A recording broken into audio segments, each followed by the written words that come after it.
Um, Welcome to the podcast, Widening Circles Sacred Story. We're your host. I'm Sky Williams Tao, and I use they, them pronouns. And I'm Jamelia Omar. I use she, her pronouns. And in this episode of this podcast and video series, we'll be discussing the governance section of the report. And as a question to hold our wonderings and considerings, we have the question, what is faithful governance? We'll get into that a little bit more later, but first, we're going to do a chalice lighting. So to begin, I'm going to invite you to ground whatever way that makes sense for you right now and for your body and for your surroundings. But to give yourself a little bit of grounding in who you are right now and where you are right now. Maybe take a little bit of a breath. Tune into what's present for you right now.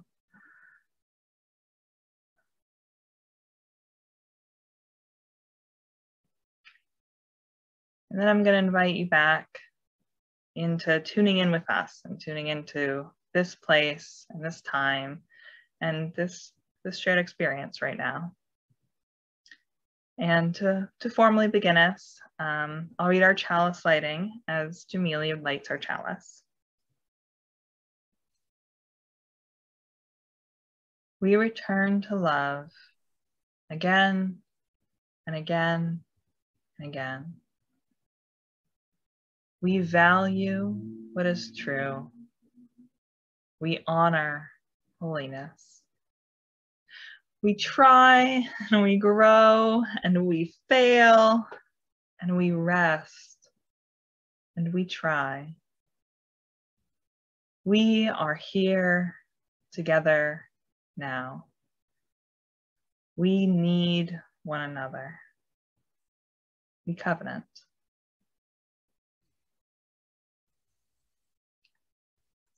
And for our big discussion section, again, our question for this episode is, what is faithful governance? And I'm wondering, Jamelia, if you can talk about why we chose that question. Yeah, it seems like a funny question to pose for Unitarian Universalists who come from so many different faith traditions and no faith traditions, and some of us don't even want to acknowledge this is a faith tradition. So it seems like a funny faith place to come from. But when we were brainstorming that word faithful, because this section about governance is about policies and procedures and some things that seem very far removed from faith, far removed from a trust in something beyond and inside of ourselves. So it seems very practical. And so how would this have anything to do with faithfulness? And we're really thinking about faith in terms of what are we being faithful to?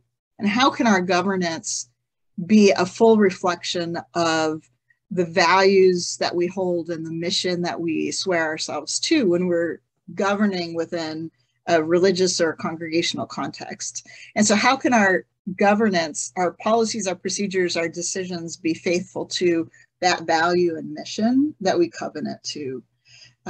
That's really where we were thinking about faithfulness. How can our governance be faithful to our values? Yeah, I know when we were doing some of this brainstorming, I remember you saying this thing, but like around, is our governance faithful to our values? Are our values what's sitting in the center of our governance, or is it tradition, or is it our policies? Is that what's sitting in the center of our governance? And that our values probably should be, our faiths probably should be in the center of our governance, since we are religion and our religious organization. Yeah, and one of the really big controversial conversations that every organization has every year is about how we allocate our money. We have a pot of money. How do we allocate that? And we can choose either to allocate it based on our values. We say we value combating homelessness, and so we're going to put our money towards that value. Or we can say we have X amount of money for social justice, and where do we want to put it? And so the first example leads us to lead our congregations from the place of our values and to fund the things that we value, which also means that we don't fund the things that we don't value. And so when we look at our budget, we're really looking at a statement of values. When we put money to children and youth programming, we're saying our children and youth are valuable. And when we don't, we're saying, yeah, they're not really valuable here. They're not really important. And it's the same with our accessibility. If we say we don't have the money to build a ramp, what we're really saying is it's not important enough to us to have people with mobility challenges in our building. And so we're not putting our money there. And so our values come out, whether we want them to or not, when we look at our policies, our procedures, our financial spreadsheets. It's all there. Which makes me think of one of the first lines in this chapter, in the governance chapter, is when we talk about governance, we are talking about power. So it's on page 22 of the written one. It's the first line after the two quotes in the governance section.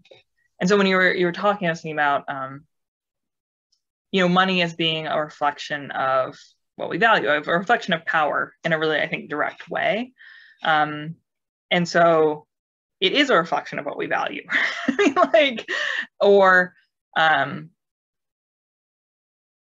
At least it's a reflection of what folks have valued, right? I mean, I think sometimes we also inherit budgets, and if we're not intentional about what that means, then we can potentially end up reflecting the values of actually a different time or place than we are now.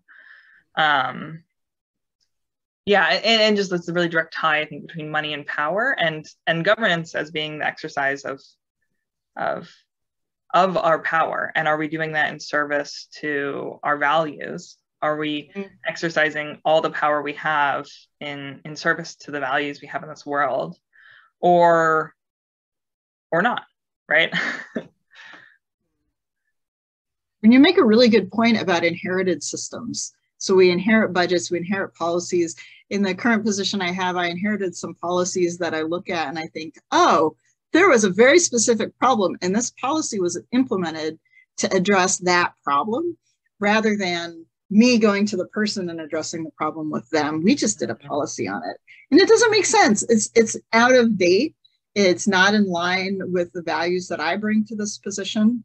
And luckily, in religious education, we get to change some things a whole lot quicker than at the, I call it big church, right? So little church is a whole lot more nimble for a lot of reasons, also having to do with power, but we can change those things. So then in big church, in the overall church governance, especially in larger parishes, how do they change? How quickly can we change policies and procedures in the system? And are those really keeping up with what's needed today, or we've inherited that from a legacy from the past? And you made a really interesting point, Skye, when we were talking about this, that theologically Unitarian Universalism is well established for change. We should be able to change and adapt and grow well. And I'm wondering if you want to say any more about that. Yeah, and part of what you're saying also makes me think of one thing I was thinking when we were discussing this question of faithful governance is, like, at least for me, that also resonates in my idea of stewardship, which I've heard a lot in congregations is sort of stewardship being the fundraising term. And then I had to give a sermon on stewardship, right? So I had to think about, like, what does stewardship actually mean to me? And it's really about this, like, I think coming out of youth, I think that's actually where it lives in my faith formation, this idea that you, like, youth ministry is this funny thing where it's very quick turnover, right? Because people are only in it for 4 years. You're in it for your high school years. But you always have this constant turnover of mentors and folks coming in. So you're, like, at least my experience of it is you're constantly both growing from this place of being mentored into this place of being a mentor. And then, of course, it's a more complicated constellation because you also have adult advisors and this sort of whole constellation of things. But I think it lives in me in this idea of like that stewardship is inheriting something and changing it, right? That it's like that you honor your ancestors, but part of what it means to honor your ancestors is to be responsive to the modern day, to be responsive to the world that you live in and not the world that they necessarily lived in part because you want there to be descendants, and for there to be descendants, you have to adapt and change to the times that you're in. Yeah, and I think I was thinking of, when I said the thing about it being really rooted in our theology, I was thinking about, this idea of liberalism, to me, as I've heard it explained, is very much about this idea of being responsive to the times that you're in. And like I've forgotten who said this, but the quote in my mind is, revelation is an ongoing experience. The idea that Unitarian Universalism revelation is not sealed in a tomb, like we don't have a canon that is untouchable. Like revelation is ongoing. We believe that people are still having revelations about what it means to be Unitarian Universalism and what it means to be in this faith. And so theologically, I think that actually is really aligned with this idea of adaptation and changing. Well, as Octavia Butler says, what doesn't change dies, God is changed. And I'm curious if we can get back to the text and think about the intersections of governance and power, formal and informal powers, because that's all tied up in governance, right? Who's making decisions for the congregation?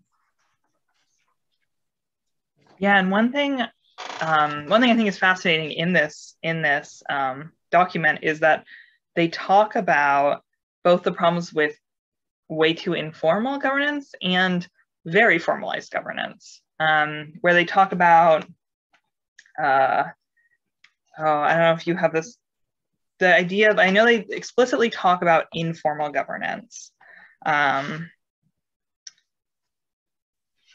and the ways in which that informal structures privilege those in power.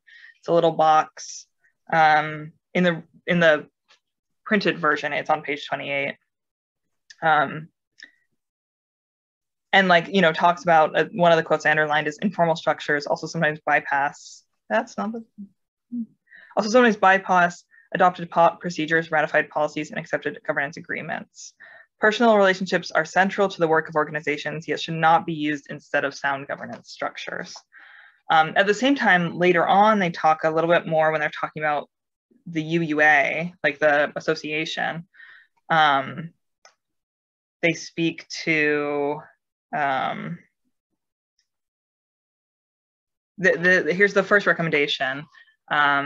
Again, that's on page 34 in the printed one, which is, the first recommendation is governance within the association needs streamlining as outdated and duplicative structures exist. The unnecessary complexity of the current Unitarian Universalist governance structures is biased towards the more privileged who have the time and resources for extensive volunteerism. And the first line of that recommendation is, in contrast to local and regional groups, which often operate too informally, there are too many Unitarian Universalist organizations with overly complicated leadership structures, which makes needed change difficult and slow. Yeah, so I don't know if you have thoughts, but I just think that is interesting, that there can be problems with both too informal and too Byzantine or formal structures of government. Yeah, and I wanted to point out in that first box, the box informal structures privilege those in power. The last paragraph of that section says, structures determine the flow of information and power between the various levels of management. And so as we're thinking, somebody might be thinking, the governance is fine, the way that is fine, I would bet that there are very few congregations out there, organizations of any kind, where everybody says communication is 100% smooth. And nobody ever says that. Everybody at every meeting I've ever been at has said our communication needs to be better. And the link between who has the information, who needs the information, and who can act on the information is about governance. And so thinking about where the power is can help us to think about, well, how is this form of governance helping us live our values? If our value is participation, and the other section in here that you and I got into a little bit that I highly recommend everybody take some time with is the Fifth Principle Project, and thinking about democracy, because we really have enshrined democracy as the way we're going to do things. So can people really participate in the democratic or the open and free running of an organization if they don't have the information? And so how do we get the information to people? And who's blocking that? And is that in line with our values? Yeah, and it makes me think of Jamili dropped the fifth principle in our chat earlier. And so the fifth principle being the right of conscience and the use of democratic process within our congregations and in society at large. And I will say, every time I read the principles now, I'm just like, I'm so curious what the Article 2, this considering this work that's being done at the national level to consider our principles and to rewrite them is going to do with that, But I think that there is that we have that principle, right? I mean, democracy is right there in it. And what does that mean about information and power? And one thing we talked about is this section focuses a lot on the UUA, on the association, sort of the national level. And I was telling Jamili, one of my reactions is that in some of our congregations, I think folks have this reaction that's like, I don't care about the UUA. And I think that actually is kind of a problem. I don't think everybody has to be I'm totally a national level Unitarian Universalism person. I recognize that. And not everybody has to be that. But if we're thinking about democracy, I think part of that is being informed, being connected to. Interesting, my brain is in covenant with, right? And I think there's totally a question of what does it actually mean to be in covenant with your leaders, and for both ways, right? For us to give our leaders power, and also for our leaders to be accountable to us. And then I'm not sure, that the U.S. is a great model of that in terms of what it means for democracy right now, right? And so what does it, if that is our value, if that's our religious value, and I think I would say theologically, I can see that living in the idea that the inherent worth and dignity of every person, right? I mean, I think that, again, I'm hoping the principles change language myself, but I do think we have that theological idea, however you want to, whatever language you want to use with it. And so I think that feeds into this idea that people should have a voice in the way they are governed. And what does that mean? Which gets really complicated, because when we talk about democracy, sometimes we hold up the ideal of democracy means one person, one vote. And maybe that could work in smaller size congregations, smaller organizations. Consensus and even one person, one vote is really clunky and slow. And in larger congregations, I'm thinking our 500, 900 person congregations, I have a hard time imagining how anything would get done and accomplished at any time. And so maybe what we really mean is one person, one voice. Each person gets to speak their conscience or express their conscience. And maybe we're representative democracy. And so that the persons who are representing on the board really are in touch with the will of the people that are not on the board. And so we're getting back to this idea of communication, is how do we govern ourselves in a transparent way so that it fits in with our values of democracy, even though we're not technically democratic in that sense. Yeah, and it also makes me think of, I mean, I think I when you were speaking, I said, like, I don't know that I love the one person, one vote. And I like, when you were speaking, I was thinking about, I think in part because it feeds into this idea of equality and not equity. The idea that, you know, like every person, like, should have a voice. And I believe that is true. And I think if we talk about that, we can't talk about that without the reality that we have systemic oppression. So we can't talk about that. I think that, like, what that misses, that's what it misses for me, is this, like, the idea that people are already exercising power unequally in our congregations. You know, and like, and that's not necessarily a bad thing. Like, I don't know that everybody needs to have exactly the same level of power. That's not what I'm sort of hoping for, I think. But is that power differential explicit? Is it intentional? Is it in line with our values? Or is it that the folks who are white have more power, right? The folks who have more money and time for volunteering have more power. And just recognizing that that means that our governance system is maybe out of line with our values, and that maybe says something about what we actually value, right? Or, like, that's when we get into that complicated question. Yeah, and it gets really sticky really fast. I was thinking about where in congregations power lives. So clearly the official power is with the board, and the staff have power. Committee heads or team leads have power. Are there other places where power lives in a congregation? Yeah, I mean, one thing I've heard just in, like, training is, you know, like, also elders potentially, or there was another term that I'm not thinking of, but, like, elders may or may not, right? I think actually some congregations, there's also, I think, a sort of ageism where elders are seen as, like, not valuable members because they're not productive, right? And quotes around that word. And there can be other spaces where they are, particularly, I think, if they have folks who pledge a lot of money. I've heard as, like, a place where people can have power that is, like, not explicit. You know, and I think about this question of informal, like, I think there is a certain level of relational power that happens in churches. I don't think that is necessarily a bad thing, but it can be a site of power that is not named explicitly, and is not necessarily, like, it can be, I think, a problematic site of power, although it isn't necessarily. I don't know, do you have any other thoughts about sites of power in our congregations?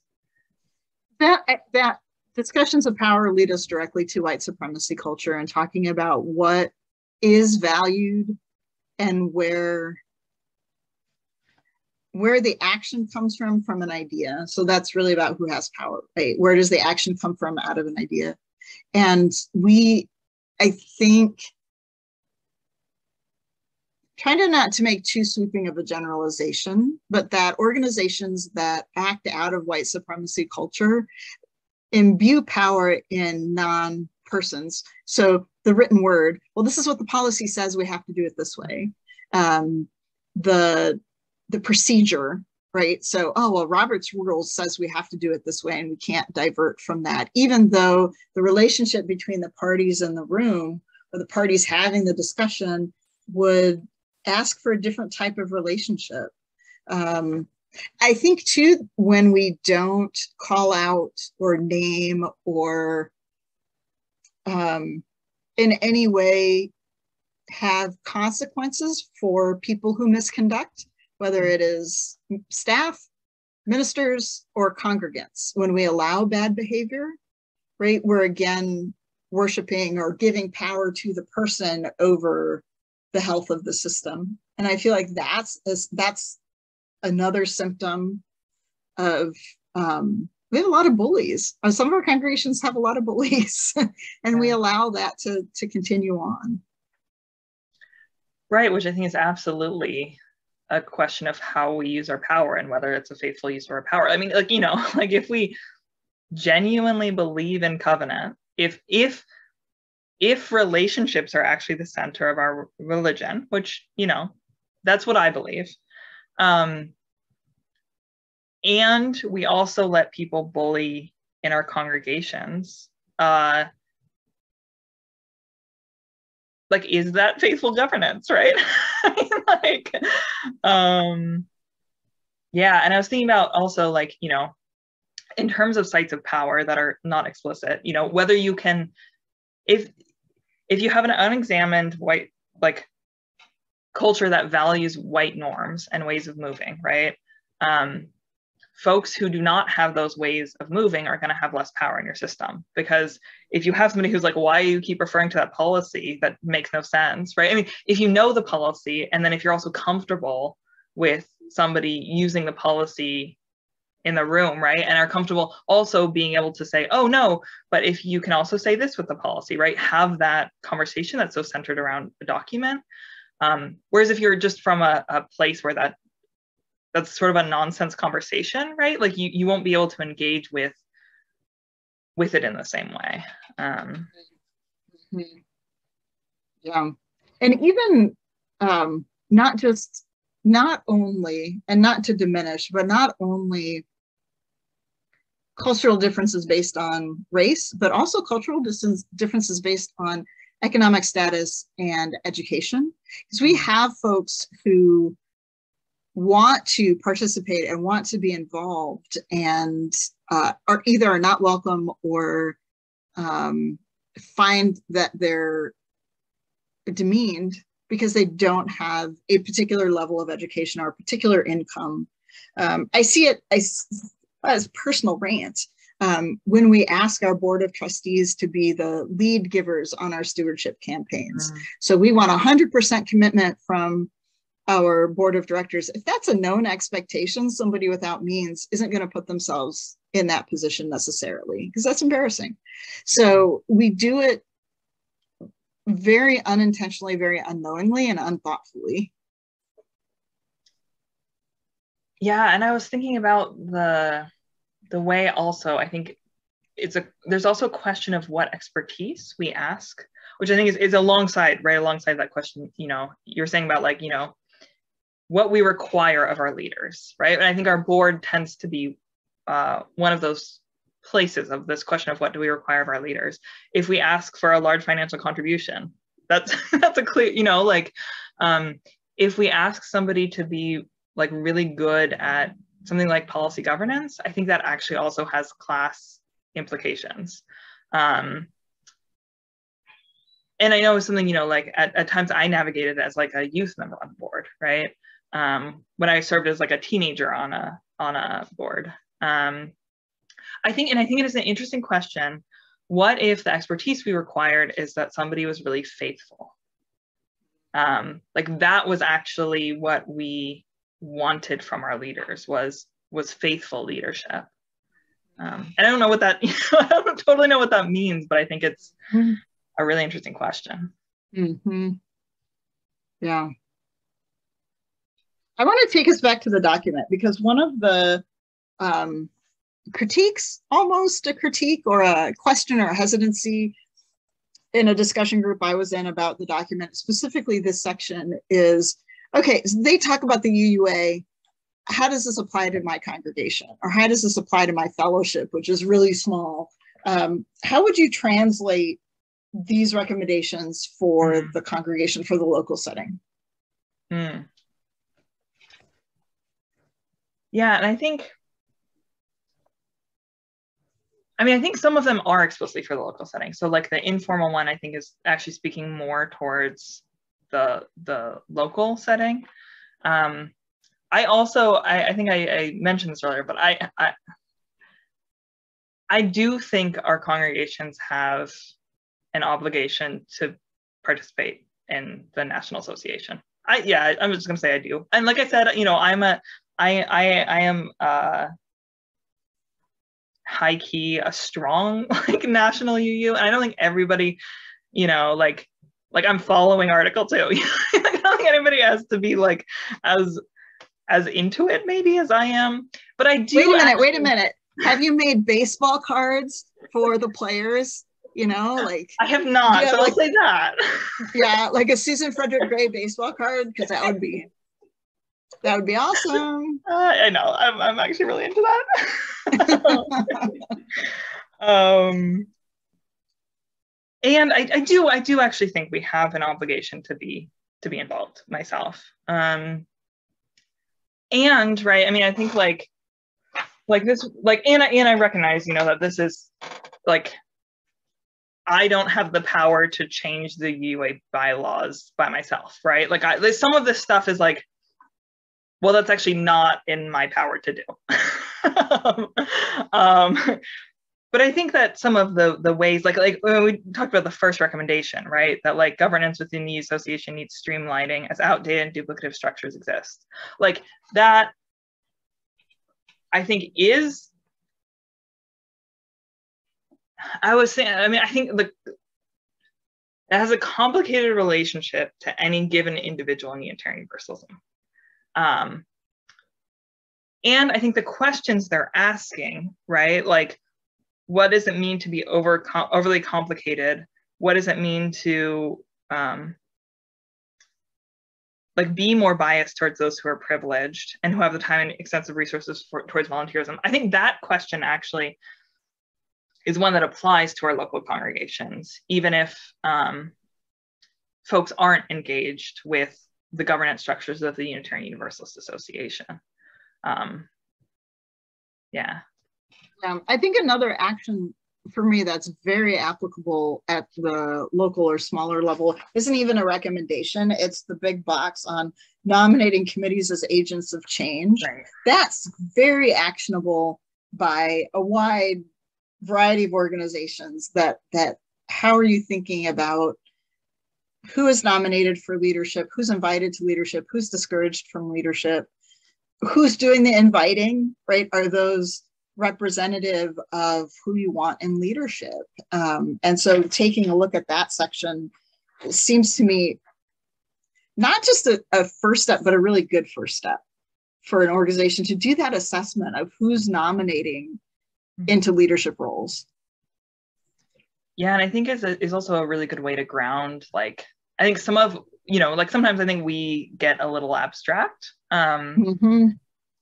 And I think, like, so, like the abstract question might be, what is a faithful leader? Do we want faithful leaders, that sort of expertise at the center of our governance structure? And then this is a really concrete way to actually put that into action, right? Like, so how are we asking folks to become leaders? Or, and if we're not asking, that probably just means that folks who think, like, I think that allows, that means that folks are more likely to nominate themselves if they think they should be leaders, which is a system, right? Like,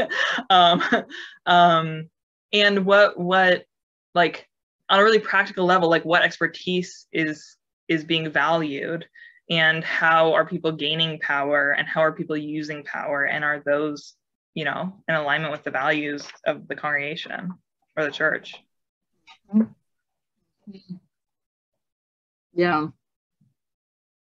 As I'd like to ask, is there any other low-hanging fruit in this chapter? Anything that a congregation or an organization, or even a startup? I keep thinking about, I'm shifting in my chair here.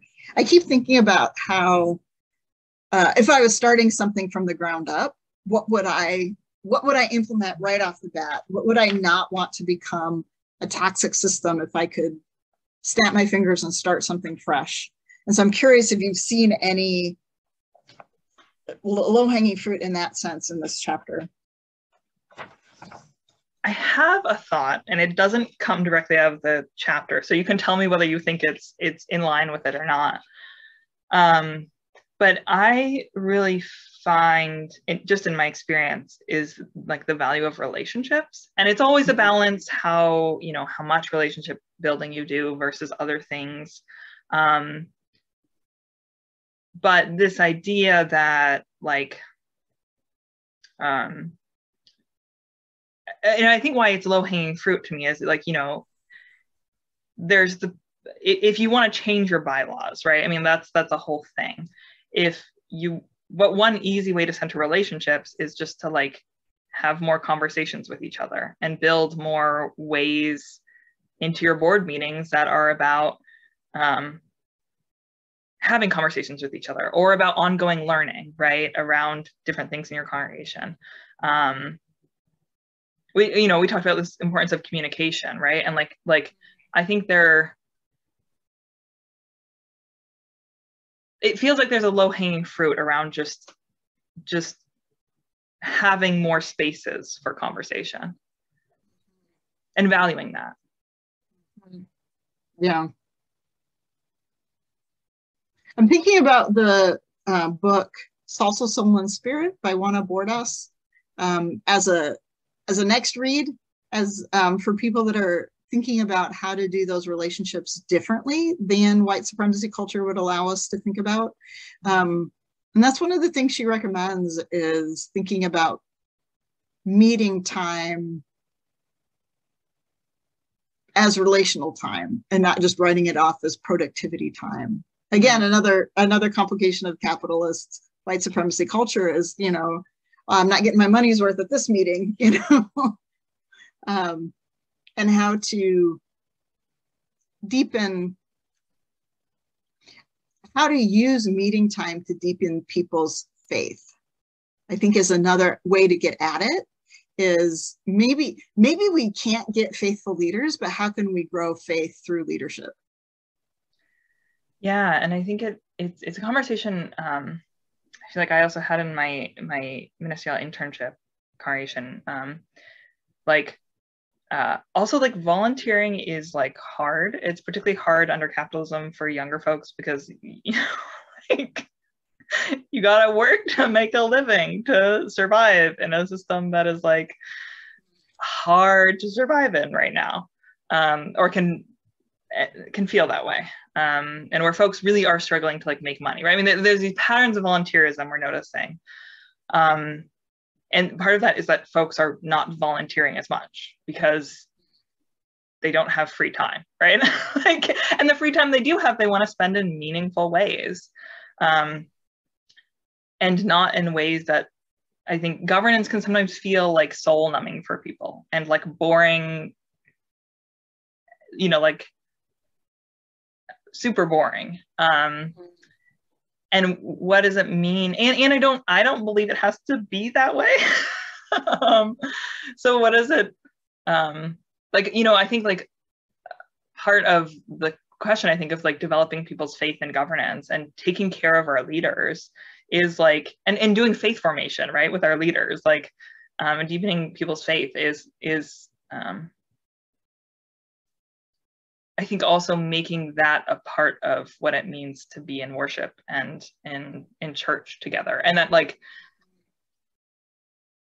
how do I say this? Like, that hopefully that would also mean that like it is like, in terms of finding volunteers, right? You find people who like really are willing to put in the time, in part because they are doing faith formation, like they're doing the stuff they came to church for in that meeting, right?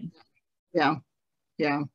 That doesn't just happen on Sunday morning in 1 hour, because we know it doesn't. It's the whole, it's the wraparound.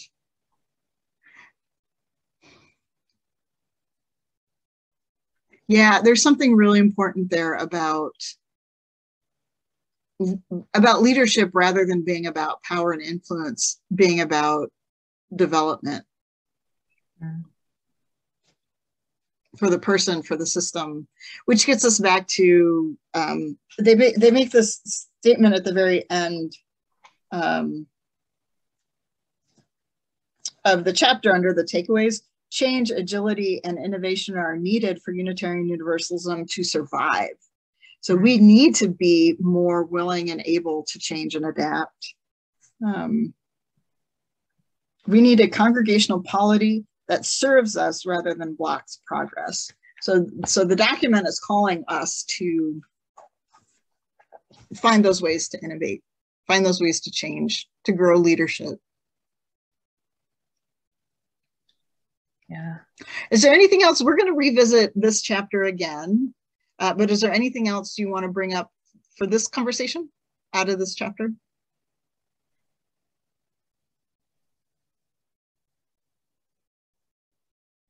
Yeah, my brain is just in this place of like, I feel like sometimes our conversations just go in these unexpected directions. And I'm like, oh yeah, I see the seeds of this conversation in sort of our pre-conversation and like this one in a really interesting direction. Yeah, and I think what my brain did when hearing you say those, that feels like that sort of that concluding piece is also this like, how do we not just change, because I think change is neutral, but how do we change faithfully? Like, how do we change in a way that puts our religion, our theology, our faith at the center of it? I feel like we almost need an empty chair practice, that this chair, we're designating this chair as our mission and values.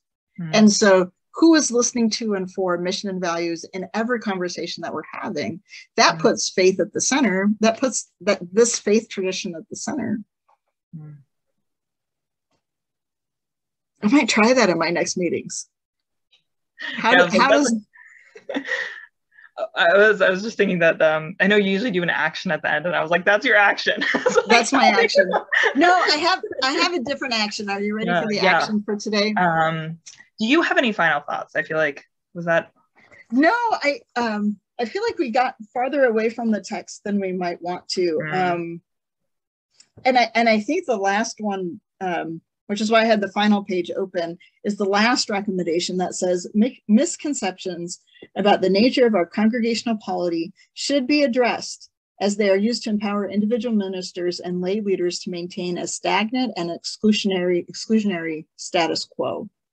And so I'm hearkening back to what Reverend Sarah was talking about with the gadfly mm-hmm. controversy that's happening, the Fifth Principle Project, which is we think is not the same, the Fifth Principle Project referenced in this text, but the calls to revive democracy are dog whistles for calls to maintain the status quo. Clearly, one person, one vote means that the majority in our congregations, who happen to be of majority identity, older, white, cisgendered, educated, wealthy, clearly that's going to win the day if we're one person, one vote. And so that's as a dog whistle to not change and not to be more inclusive in the ways that this book calls for. So yeah, I think that one is really important. I find a lot of people don't understand our polity. I didn't understand our polity until I had a class on it. And we get seduced by the buzzwords too. Democracy, yeah, we believe in democracy, so we should revive the fifth principle, not realizing the implications of it. So educating about what our polity currently is, and then dreaming about the future and imagining how we might change it to be more inclusive. Yeah, I'd love if you would just say like a little bit about some of that shift in your understanding of our polity. I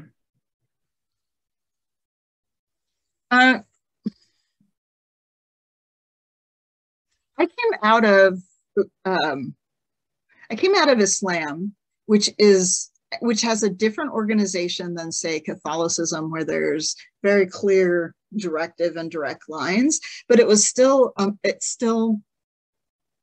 in a lot of ways monolithic, that there are movements and there are trends and they're conservative and there's liberal, but the way that a single congregation, a single mosque is run is very different than Unitarian Universalists, which rely so much on this really kind of rampant, I don't know, I feel like some of our congregations aren't just like little islands. They're like islands with moats and like these big walls around them, and this radical individualism. And what I believe this text is calling for is not that anybody is going to control you or tell you what to do or tell you how to be, and that our faith movement relies on all of us together, or we're not actually a faith movement. We're just a congregation. And so to survive and to pass on who we are and what we are, we need each other. And so we can't have our moats and our walls and our drawbridges up. we've got to reach out and be interconnected in a different way than congregational polity says. One church, one organization structure, you are on your own. We've covenanted to be together, and I think we need to be together as a faith community. Did that make sense? That absolutely did. Yeah. I was like, preach. I know my brain is giving me, I know that Reverend Dr. Natalie Fenimore wrote a piece about polity that speaks to some of that, and as part of her work with the commission. And I didn't notice it in my reading of this section, and I'm not sure if that's just because I didn't notice it, but it's coming up in my brain as, and talking about like what Unitarian Universalist polity is, and I think calling for some of that.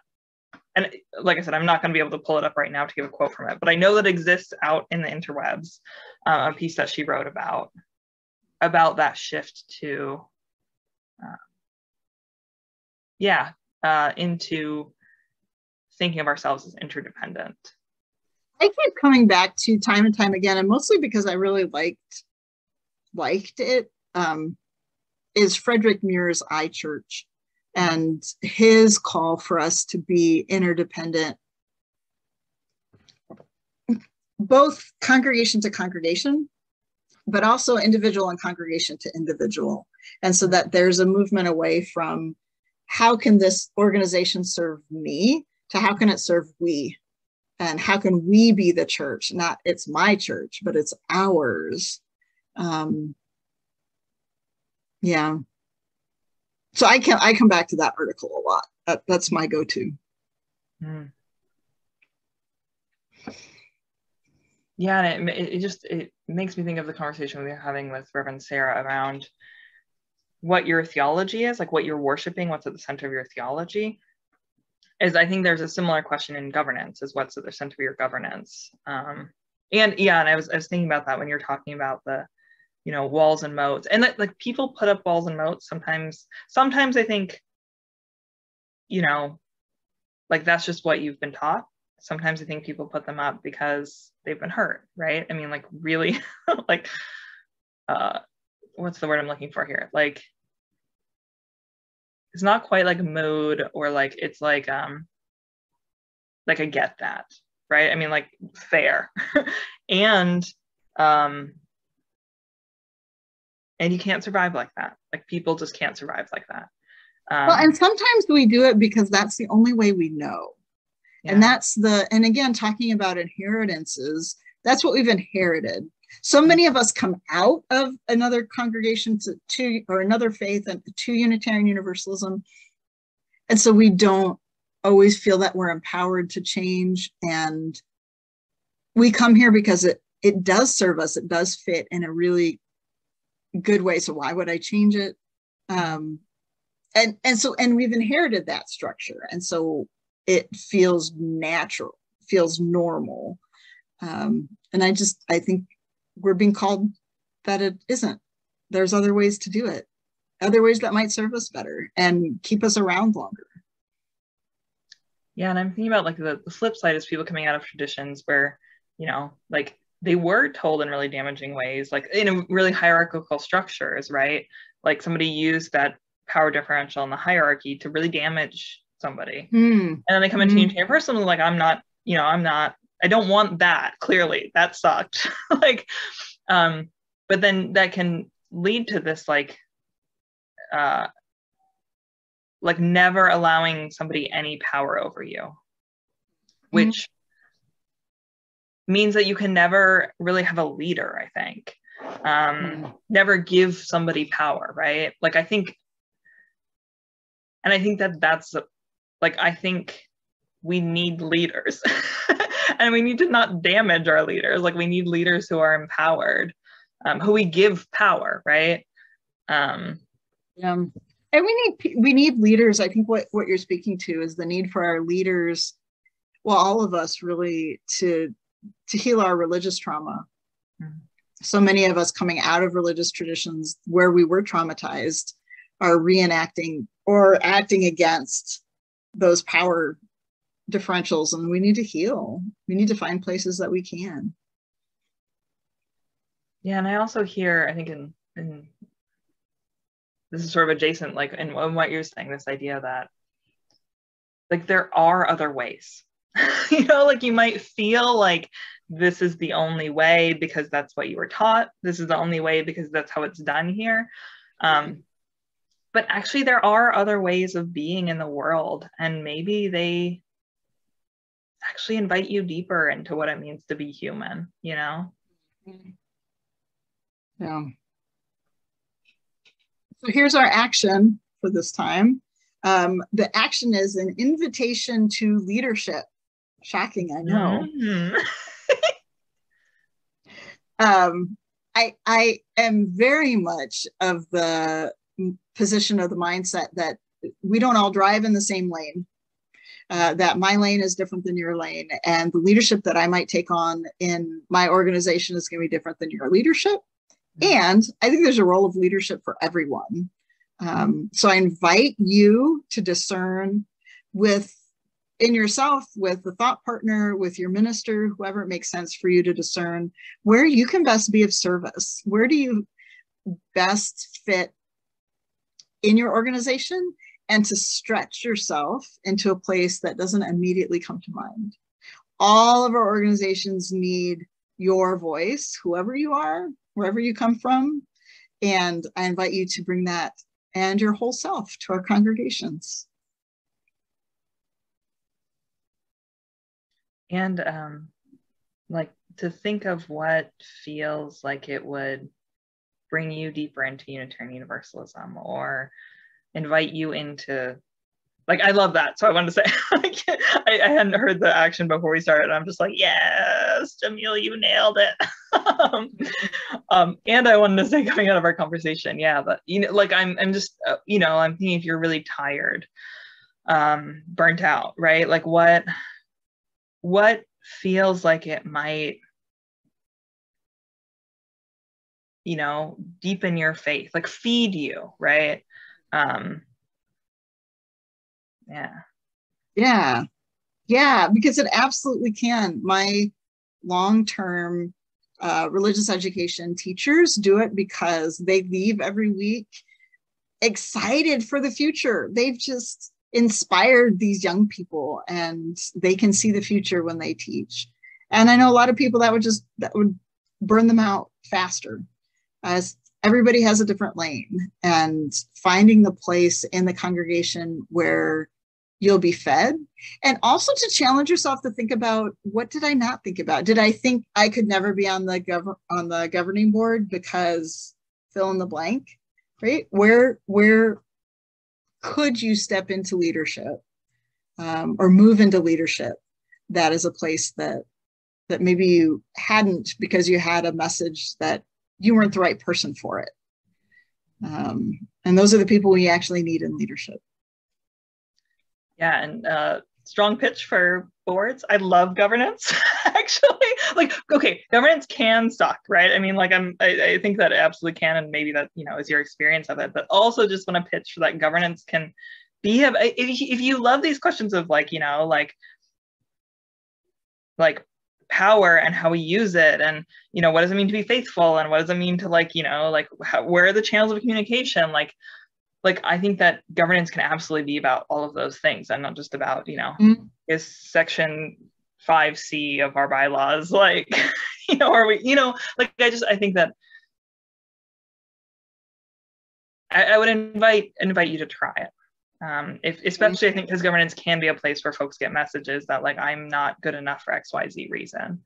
And to recognize that because it's faith formation, what feeds you can change throughout your life. So maybe, you know, like you've been doing something for a while and it's not feeding you anymore. And that's maybe an invitation to think about that faith formation. Like, we grow and change in our lives, right? And the same thing that you needed 10 years ago in terms of faith formation is maybe not the thing you need now. Like, when I was 16, that's not the same thing that I needed when I was 26, right? Yeah. Yep. So I'm going to wrap us up. Yeah. Yeah, please do. Thank you for being with us today. Go in peace, go in power, go do good in the world, and go knowing that you are loved.